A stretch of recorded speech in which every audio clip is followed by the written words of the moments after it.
দেশজুড়ে হামের প্রকোপ দিন দিন বাড়ছেই। হাসপাতাল ও ক্লিনিকগুলোতে চালু করা হয়েছে আলাদা আইসোলেশন ওয়ার্ড। এদিকে ৩০ উপজেলায় চতুর্থ দিনের মতো চলছে ৬ মাস থেকে ৫৯ মাস বয়সী শিশুদের হামের টিকাদান কার্যক্রম।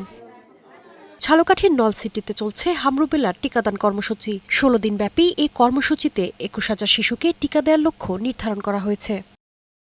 ময়মনসিংহ মেডিকেল কলেজ হাসপাতালে দিনকে দিন বাড়ছে হামে আক্রান্ত শিশুর সংখ্যা। গত ২৪ ঘণ্টায় হামের উপসর্গ নিয়ে ভর্তি হয়েছে আরও ২২ শিশু।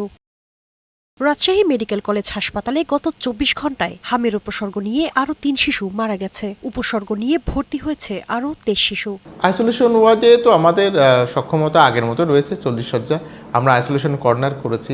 আমাদের পরিকল্পনা রয়েছে যে আইসোলেশন শয্যার সংখ্যা একটু বৃদ্ধি করা যায় কিনা। গাজীপুরের শহীদ তাজউদ্দিন আহমদ মেডিকেল কলেজ হাসপাতালে হামের উপসর্গ নিয়ে আরও ১৬ শিশু ভর্তি হয়েছে। মুন্সিগঞ্জে নতুন করে আক্রান্ত হয়েছে ৭ শিশু। মাদারীপুর সদর হাসপাতালে এ পর্যন্ত হামের টিকা দেওয়া হয়েছে ১১৯২ শিশুকে। চাঁদপুরে প্রায় ২০,০০০ শিশুকে হামের টিকা দেয়া হয়েছে। ২১ এপ্রিল পর্যন্ত প্রায় ৭২,০০০ শিশুকে টিকার আওতায় আনার লক্ষ্যমাত্রা ধরা হয়েছে।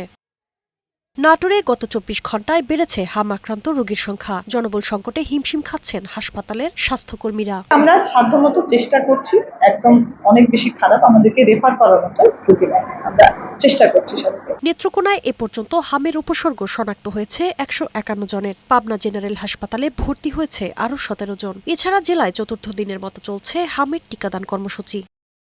যশোরে এ পর্যন্ত ১০,৭১৮ জন শিশুকে হামের টিকার আওতায় আনা হয়েছে বলে জানিয়েছে জেলা স্বাস্থ্য বিভাগ।